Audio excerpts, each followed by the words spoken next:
तो दोस्तों स्वागत है आपका अपने चैनल तैयारी जीत में। आज हम देखने वाले हैं कक्षा 7वीं के विषय हिंदी विशिष्ट वार्षिक परीक्षा के यहाँ पर प्रश्न पत्र का पूरा हल। यहाँ पर जो पेपर दिया गया है वो मध्य प्रदेश के सभी विद्यालय जो सरकारी विद्यालय हैं उनमें 100% यही पेपर आने वाला है। कल आपका 16 अप्रैल को देखने को मिलने वाला है। तो यहाँ पर वीडियो के एंड तक बने रहिएगा, चैनल को सब्सक्राइब कर लीजिए ताकि आपको सभी सोल्यूशन मिल सके। आने की पूरी 100% गारंटी। यदि नहीं आए तो आप चैनल को अनसब्सक्राइब करके जा सकते हैं। तो आइए क्वेश्चनों को देख लेते हैं पहले, और कल जाके आप यहाँ पर यदि पेपर फंसता है तो आप अच्छे से यहाँ पर आकर यहाँ पर लाइक जरूर करके जाइएगा चैनल को। तो यहाँ पर देख लीजिए क्वेश्चन क्या दिया गया है। तो इसमें आपने पढ़ ही लिया होगा इसे किस प्रकार से भरते हैं, तो ये फालतू की जानकारी ना देते हुए आप पढ़ लीजिए आगे से क्वेश्चन क्या दिए गए हैं। तो यहाँ पर थोड़ा एक बार देख लेते हैं क्या क्या करना है। यहाँ पर 2.5 घंटे का समय दिया गया है, पूर्णांक 60 नंबर का। यहाँ पर आपको अपना रोल नंबर भर देना है। यहाँ पर विद्यालय का नाम भरेंगे, यहाँ पर डाइस कोड, यहाँ पर आपका विद्यालय का नाम जहाँ पर परीक्षा लग रही है, यहाँ नीचे आपको दिनांक लिख देना है। ठीक है, इतना लिख जाने के बाद आपको कुछ नहीं, यहाँ पर दी गई जानकारी यहाँ पर शिक्षक करेंगे। तो यहाँ से हमारा कार्य स्टार्ट होता है। यहाँ पर लिखा है यहाँ से वर्कशीट पर कार्य प्रारंभ करें, तो यहीं से आपको कार्य प्रारंभ करना है। ठीक है, तो यहाँ पर जो क्वेश्चन आने वाले हैं आपके यहाँ पर देख लीजिए 1 से लेकर 10 तक के ऑब्जेक्टिव क्वेश्चन आएंगे एक एक नंबर में। ठीक है, तो एक एक नंबर में आएंगे 24 क्वेश्चन आने वाले हैं। ध्यान रखना जिसमें 24 क्वेश्चन होंगे वही पेपर रियल है। ठीक है, यहाँ पर तो देख लीजिए ये दिया गया हमारा वर्कशीट। तो यहाँ पर दिया गया है, यहाँ से वर्कशीट पर कार्य प्रारंभ करेंगे और 10 नंबर के बहुविकल्पीय प्रश्न आएंगे, ध्यान रखेंगे। तो पहला क्वेश्चन क्या दिया गया, बिल्कुल रियल पेपर है भाइयों। यदि नहीं आए तो आप बिल्कुल एक भी पेपर मेरा बिल्कुल नहीं देखेंगे। ठीक है, यहाँ पर तो देख लीजिए एक बार, अभी कल आके तुम जरूर कह देना कि आया था या नहीं। ठीक है, नहीं आए तो बिल्कुल भी मत देखना चैनल को। तो यहाँ पर डिसलाइक कर के चले जाना है। ठीक है, तो यहाँ पर देखना पहला क्या लिखा है, डेंगू के सामान्य लक्षण क्या हैं। तो डेंगू के सामान्य लक्षण क्या है, तेज बुखार, पीठ में दर्द होना, त्वचा पर दाने आना, मुंह और नाक से खून आना। तो इसका सही आंसर है हमारा, ये तीनों कारण होते हैं पहले के, तो मतलब इसका सही आंसर हो जाएगा ऑप्शन नंबर सी। अगला क्वेश्चन देखते हैं। तो अगला क्वेश्चन हमारा क्या दिया गया है, सामूहिक और सांस्कृतिक शब्द में समानता का आधार क्या है। तो इसका करेक्ट आंसर आपका हो जाएगा यहाँ पर, दोनों में यहाँ पर प्रत्यय दिया गया है, एक ही प्रत्यय का प्रयोग किया गया है। ठीक है, यहाँ पर प्रत्यय वही शब्द होते हैं जो किसी शब्द के लास्ट में जुड़ते हैं। इसके बाद अगला क्वेश्चन क्या दिया गया है, डेंगू बुखार के मुख्य कारक कितने हैं। तो ध्यान रखेंगे 3 कारक हैं इसके। इसके बाद अगला क्वेश्चन देख लेते हैं, चौथा क्या दिया गया है, कामयाबी शब्द में उपसर्ग जोड़कर कौन सा नया शब्द बनेगा। तो उपसर्ग मतलब वे शब्द होते हैं जो आगे जुड़ते हैं, तो इसमें हो जाएगा नाकामयाबी। इसके बाद अगला क्वेश्चन दिया गया है, सामूहिक शब्द में मूल शब्द और प्रत्यय प्रत्यांश कौन सा है। तो इसका हो जाए समूह प्लस एक। इसके बाद अगला क्वेश्चन देख लेते हैं छठवां। तो ये रहा क्वेश्चन नंबर 6। क्या है इसमें, मध्य प्रदेश में वन विहार राष्ट्रीय उद्यान कहाँ पर है। तो ये इसका ध्यान रखेंगे आप, भोपाल में है ये। इसके बाद अगला क्वेश्चन दिया गया, शाला में इसी तरह का आयोजन कौन सा हो सकता है। ठीक है, कौन सा हो सकता है, तो आपका यहाँ पर खेल प्रतियोगिता हो सकती है। इसके बाद अगला क्वेश्चन, तो अगला क्वेश्चन हमारा दिया गया, डेंगू के मुख्य धारक कौन है। तो यहाँ पर संक्रमित व्यक्ति होगा आपका। ठीक है, तो यहाँ पर मुख्य वाहक होता है।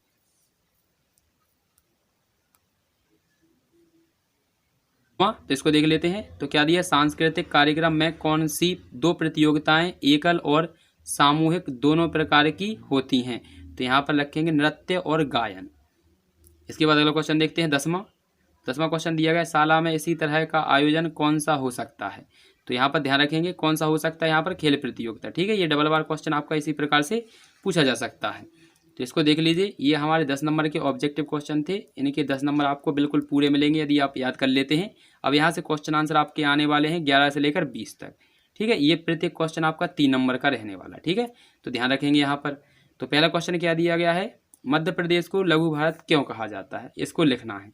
तो यहाँ पर इसको भी देख लेते हैं क्यों कहा गया है। तो ये रहा इसका प्रश्न का उत्तर, लघु भारत क्यों कहा गया है। तो इसका देख लीजिए यहाँ पर, मध्य प्रदेश में विभिन्न धर्मों, रीति रिवाजों व मान्यताओं के लोग परस्पर भाईचारे और समृद्ध। तो यहाँ पे याद नहीं लिखोगे तो कोई दिक्कत नहीं है।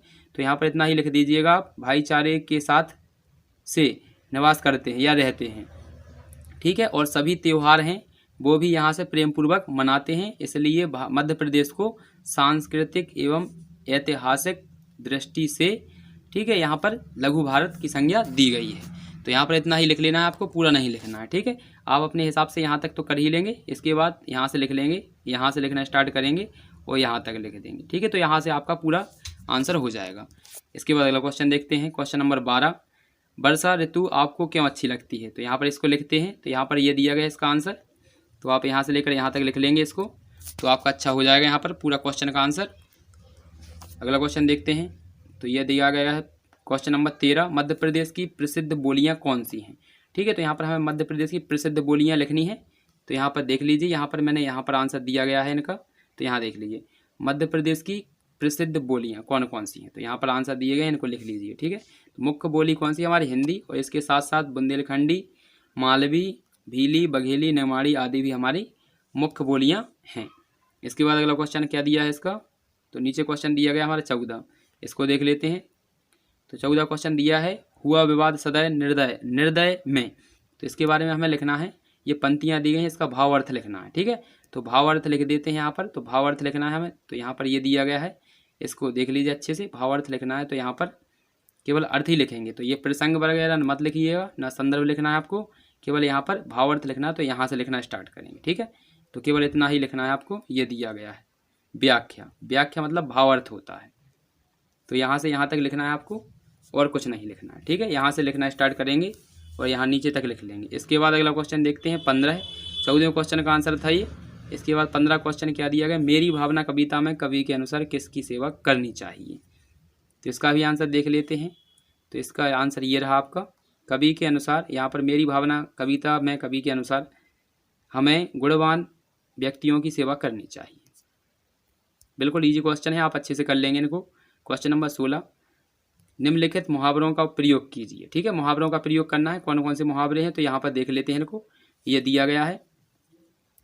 पहला है दांतों तले उंगली चबाना। ठीक है, तो यहाँ पर इसका अर्थ होता है, दांतों तले उंगली चबाना का मतलब होता है दंग रह जाना या हैरान हो जाना, इसका मतलब होता है, इसका प्रयोग करेंगे। ठीक है, तुम्हारे लड़के की बातों को सुनकर ऐसा लगता है कि दांतों के तले उंगली दबा लूँ, इसका प्रयोग हो जाएगा। इसके बाद दूसरा दिया है हमारा हार ना मानना, तो हार ना मानना मतलब पीछे ना हटना, इसका अर्थ हो जाएगा प्रयोग। आप यहाँ पर कुछ भी लिख सकते हैं अपने हिसाब से। राजू ने कक्षा 8वीं में फेल हो गया लेकिन कभी हार नहीं माना। ठीक है, तो यहाँ पर इसका प्रयोग हो जाएगा, तो अच्छे से नोट डाउन कर लीजिएगा और लिखकर इसको याद कर लीजिएगा। इसके बाद क्वेश्चन देखते हैं अगला, तो क्वेश्चन नंबर 17 हमारा क्या दिया गया है, अपने ज़िले की नदी के बारे में 3 वाक्य लिखिए। तो आप यहाँ पर अपनी नदी के बारे में, कोई भी नदी है आपके यहाँ की, तो 3 वाक्य उसके लिख सकते हैं। ठीक है, मध्य प्रदेश की बात चल रही, तो मध्य प्रदेश में 3-4 नदियाँ हैं, यहाँ पर सबसे ज़्यादा फेमस आपकी नर्मदा नदी है, उसके ऊपर आप लिख सकते हैं। तो यहाँ पर पहला लिखा है, हमारे ज़िले में सोन नदी बहती है। ठीक है, सोन नदी अमरकंटक से निकलती है, सोन नदी और नर्मदा नदी के साथ एक साथ मिलती हैं और फिर अलग अलग हो जाती हैं। ठीक है, तो ये आप लिख सकते हैं। इसके बाद अगला क्वेश्चन दिया गया हमारा 18 क्वेश्चन में क्या दिया, सुभाष चंद्र बोस का नारा क्या था, तुम मुझे खून दो मैं तुम्हें आज़ादी दूंगा, खून लिखा है ये। ठीक है, तो खून इस प्रकार से लिखते हैं। अगला क्वेश्चन देखेंगे, अगला क्वेश्चन हमारा क्या दिया गया है 19वां, तो ये रहा 19वां क्वेश्चन यहाँ पर, यदि आप वैज्ञानिक बनना चाहते हैं तो किस प्रकार की पढ़ाई करेंगे। ठीक है, तो यहाँ पर हम यदि वैज्ञानिक बनना चाहते हैं तो खोजी प्रवृत्ति वाला व्यक्ति बनना पड़ेगा। ठीक है, यहाँ से यहाँ तक हो जाएगा, जिससे नए अनुसंधान, ठीक है यहाँ तक लिख लिया जाएगा, अनुसंधान के बारे में जानकारी एकत्रित की जाए और एक वैज्ञानिक बनकर देश की सेवा कर सकें। ठीक है, तो यहाँ पर इस प्रकार से, जिस प्रकार से मैंने पढ़ा है इसी प्रकार से आप लिख लेंगे इसे। अगला क्वेश्चन दिया गया है, सामासिक पदों का विग्रह करना है, यानी ये समास दिए गए हैं, इनका विग्रह करना है। तो पहला दिया है राजपुत्र, तो राजपुत्र का होता है राजा का पुत्र। ठीक है, राजपुत्र मतलब राजा का पुत्र, राज का पुत्र नहीं, राजा का पुत्र। ठीक है, इसके बाद दूसरा दिया है देशभक्ति, तो देश के लिए भक्ति, दूसरे का आंसर। इसके बाद तीसरा दिया है देश निकाला, मतलब देश से निकाला। ठीक है, इनके आंसर हो जाएंगे। यदि वीडियो अच्छा लगता है तो वीडियो को लाइक कर दीजिएगा और चैनल पर जाके देख लीजिए। यहाँ पर अगला क्वेश्चन देखते हैं, अगला क्वेश्चन हमारा दिया गया है 21वां, तो ये रहा क्वेश्चन नंबर 21वां, तो इसको भी देख लीजिए अच्छे से, आप इसका आंसर देख लीजिएगा। इसके बाद ये 24वां क्वेश्चन रहा, तो अच्छे से इनको बना लीजिएगा। यदि चैनल पर पहली बार आए हैं तो चैनल को सब्सक्राइब कर लीजिएगा और बेल आइकन को दबा दीजिएगा ताकि आपको वीडियो का नोटिफिकेशन सबसे पहले मिल सके। मिलते हैं अगले वीडियो में, तब तक के लिए